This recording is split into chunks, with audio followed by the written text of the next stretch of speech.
Okay, That was let great, me go. Don. Good job. Good Uh, job. You I missed kind the of wondered if that ellipsis was there too in short. Psalms 12, though. I put it in brackets, Yeah, and you skipped the word. I put it in there on that's it. purpose because Which that's word an is that? ellipsis. The way it should read is the words of the Lord are pure words as silver tried in a furnace. The words of the Oh, earth are furnace. Yeah. purified 7 times. That's how it should be read. It's an ellipsis that, and that confused me for years. It's only been a couple of years, maybe 3 years, and I had learned this. And I had difficulty changing over because I loved this scripture so much. It was hard for me to change, but once I learned that ellipsis, it just the emphasis just weighs heavily on it, and it makes sense out of that verse of scripture. Well, you know, because this is also one of those figures of speech that is literally true. Yeah, I don't have Th- any experience with silver. I do have experience with solder, and it's very similar to how silver is purified. And what happens is when you heat up a metal like this, like gold or silver, all of the impurities either fall to the bottom or float on the top.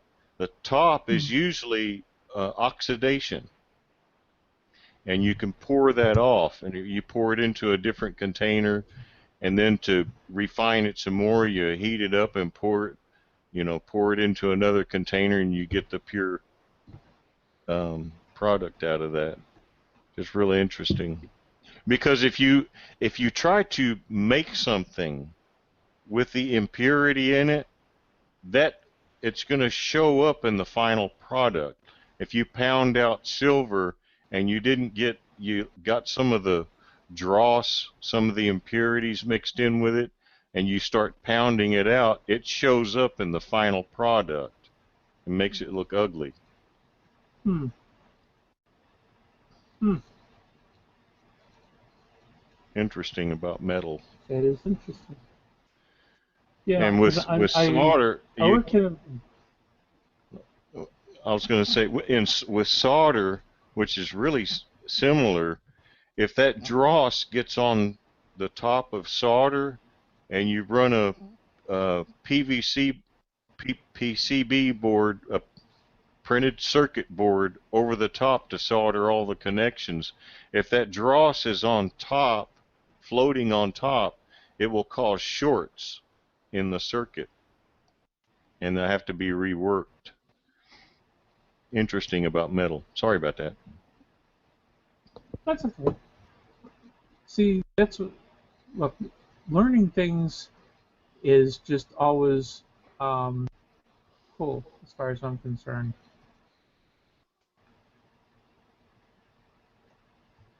Like, I mean, hearing that thing about the furnace, I remember hearing that back in the 70s.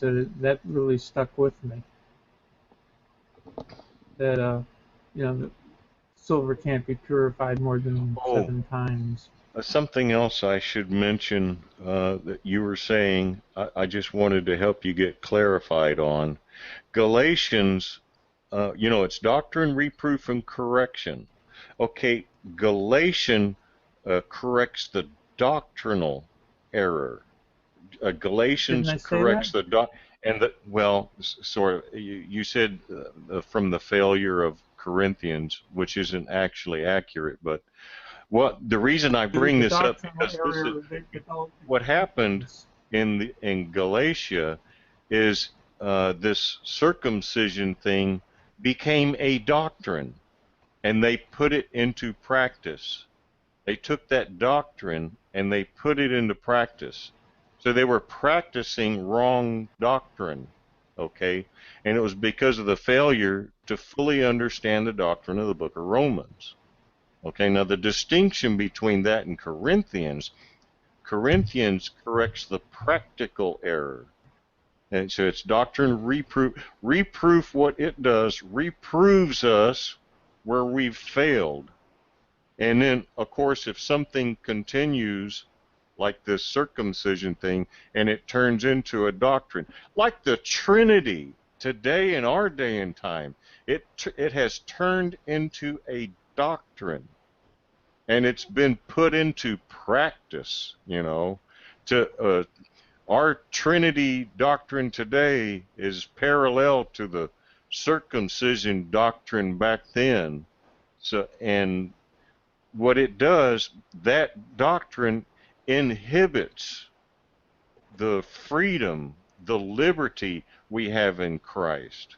So that, and I wanted to point that out. Yeah, you didn't say it quite right. It just kind of caught my attention because I had worked this so that I understand the distinction between reproof and correction. It is because when it becomes a doctrine, then that doctrine needs to be corrected. So that's how you understand the distinction between reproof and correction there. Yeah. Well, if I screwed up, I apologize. It wasn't that bad. It wouldn't. I don't think anybody but someone like some nut brain like me, some religious fanatic like me, would catch something like that. But when it comes to rightly dividing that particular thing, because I couldn't understand it, and I'm the type of person, if I don't understand it, I'm going to work it until, by golly, I'm going to understand it. When I was a kid, I used to take all my toys apart because I wanted to see how they worked, That's just the way I am. I love work it until I fully understand. And I couldn't understand and I heard this over and over and over. It's Romans is the doctrine. There's doctrine, reproof, and correction. Well, and then I had it explained so many times, and I couldn't understand what the difference was and stuff. So, after you kind of worked it for a while, it just comes naturally anyway, I don't know why I went off on that, but well, yeah, I do know why, because there are so many false doctrines going on today, and they've been put into practice. In our generation, we have like this thing about, I had that same issue today with my Aunt Linda. I was feeling bad about my mom, and I know she was trying to help, but she goes off on this thing when God takes her and, to be with Jesus, and it's God's plan for mom to be sick kind of things, and stuff like just, and I didn't say anything because it just wouldn't have been the proper time because I wasn't in the right frame of mind. But all these false doctrines today that we have in our generation, it's all because this false information, it turned into a doctrine. So anyway, that's why I brought that up. Galatians, the information, or rather the correction in Galatians can be paralleled to the, like the circumcision they had at that time, can be paralleled to all these new false doctrines we have in our modern day generation. So. Yeah, and just to add to that, Alan, just for not only clarity but simplicity, and I'll ask if you would agree with this. Number one, doctrine only means right teaching. Right teaching can be both in what you believe and what you do. I mean, your belief or your faith and what you do with it. And then when you talk about the reproof and correction, it's correcting what you believe and reproving what you do. So, because if all the base epistles like Romans, Ephesians, and Thessalonians not only tell you what you're supposed to have faith in, but it tells you what you're supposed to do with it. It gives you there's a teaching side and a practical side to each one of those, and then the corresponding reproof and correction epistles corrects where your faith is. You're having faith that the elevator goes up to the 12th floor, I guess in the case what you brought up, the third floor. So God 1 on the first floor, God 2 on the second floor, and God 3 on the third floor. You have faith in that there is 3 gods, and you will eventually have some horrible practices because of that. And vice versa. If you practice error long enough, you will establish a doctrine to justify your practice. Exactly. Yeah. Exactly. Now, see, Paul's main goal, remember this, when we're dealing with Romans, Corinthians, and Galatians, Paul's main goal is to get the knowledge of this sacred secret to people. But in order to do that, they have to have this doctrine of the book of Romans into practice. Okay? That's why in Corinthians, they had trouble getting the doctrine of the book of Ephesians, the sacred secret, into practice. And the reason why were that first 11 chapters, all those different things that they had trouble with. It inhibits people. It hinders the truth. That's the problem with false doctrine nowadays. It hinders the truth. The same with Galatians. Now, just to kind of add to what you were saying, it's like the red flag thing. Once you've been taught the truth, okay, and you have this, and you have the doctrine of the Romans into practice, and you're practicing it every day, red flags will go up. That's reproof. You know what I'm talking about? Red flag. You know, you're going through your day, and then a red flag goes up. I don't know how else to explain it. You know, or the red flag goes up. That's reproof. That's the reproof. Okay, if you fail in the reproof long enough, it becomes a doctrine. Okay, and you start practicing that doctrine. And that's the purpose of Galatians, is to correct the doctrinal error. It's a doctrinal error. They take error and put it into practice. It becomes a doctrine. That makes sense? Well, I hope it makes sense. If yes, it makes this sense, is a put great it in my example of account. exactly. One thing that This is a great example of exactly what I was trying to teach in the teaching. You know, I made a goof. These 2 guys corrected me. I think you actually just misspoke, Don. It wasn't a goof. You just whether it's a goof. Okay, I misspoke. Yeah. They're saying no. That's wrong. And that's exactly what I was trying to point out. Right. Yeah. Yep. And that's a good point out, Al. I'll tell you something. They had quite a phenomenal teaching on reproof at the meeting Don was speaking about earlier, and how it is always so negatively denoted, and it's not, because in everything, God knows who we are, and He knows what we are, and it's whether it's doctrine, reproof, or correction, it's always to move us forward from where we are. So it's always to move us forward. It's always to keep you going with the Spirit of God and keep you in check. But it's not. It's everybody. Reproof is like today. I got reproved when I was in a Catholic church with the nuns paddle a lot of times, and that's the way people see it. Something that holds you, that checks you, that holds you down and suppresses. And that's not what it's meant to do at all. Reproof for the believer is to move them forward from where they're at. And it should always be handled that way, as far as, hey, you need to change your course. You need to, but always moving forward, always going forward with the purposes of God in your life.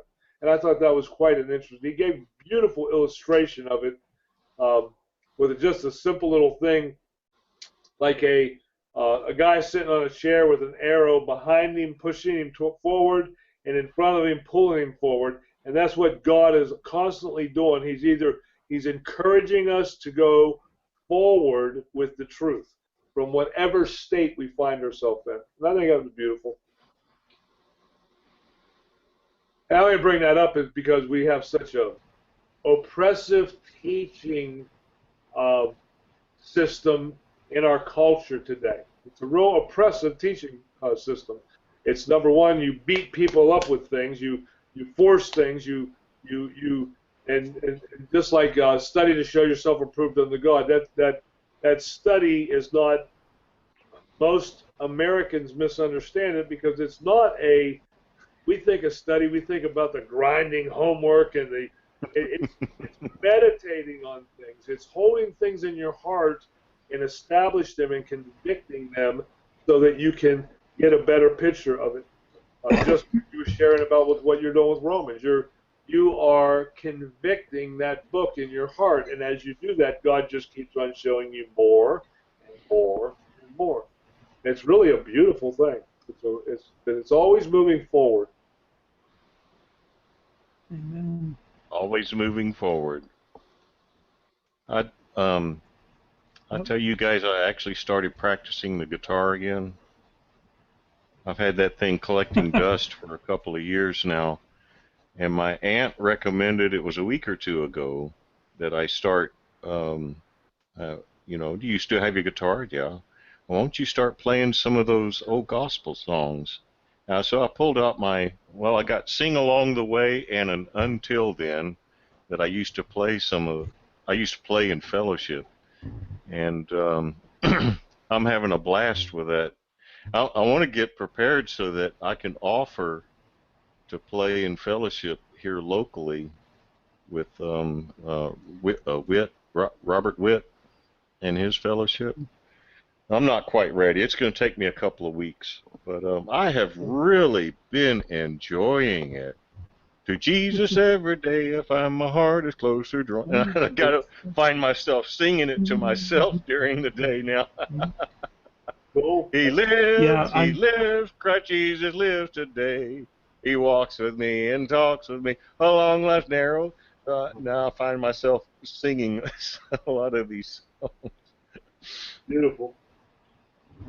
yeah. Beautiful. I miss singing. I know. I have memories of, singing together, and I miss that so much. We can't get that on these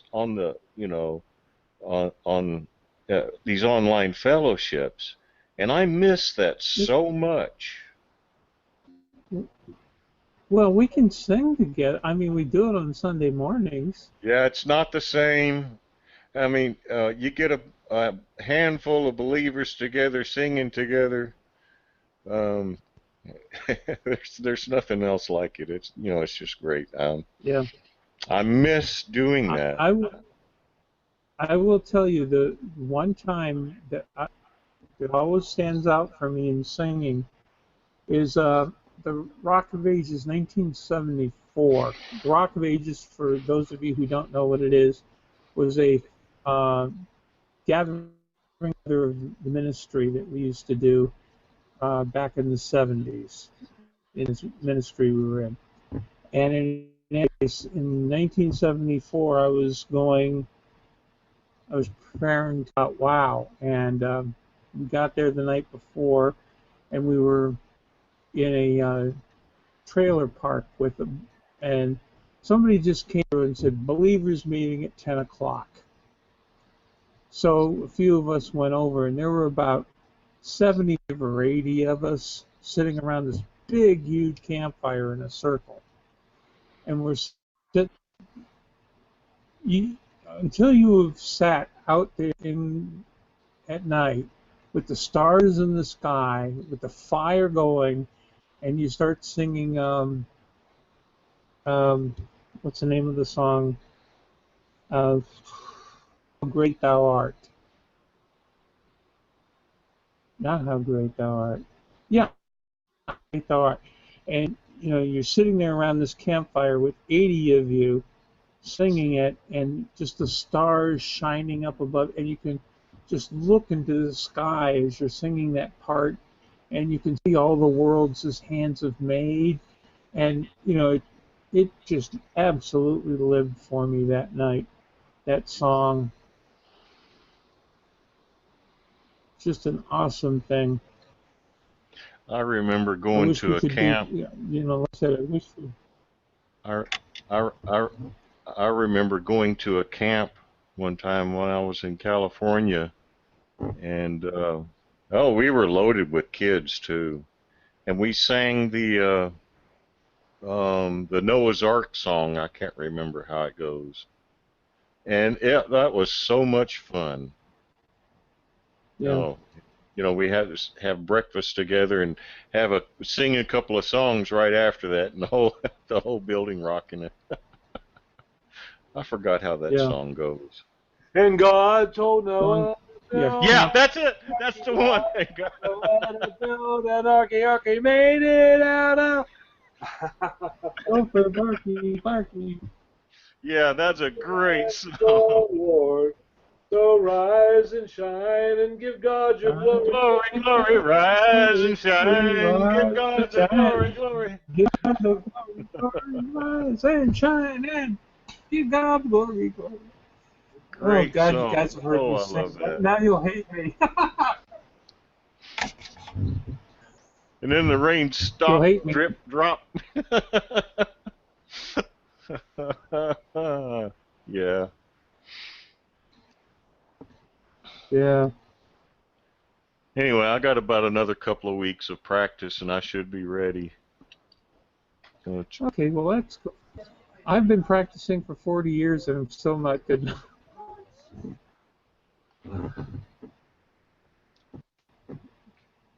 I mean, I've got a guitar sitting 5 feet from me.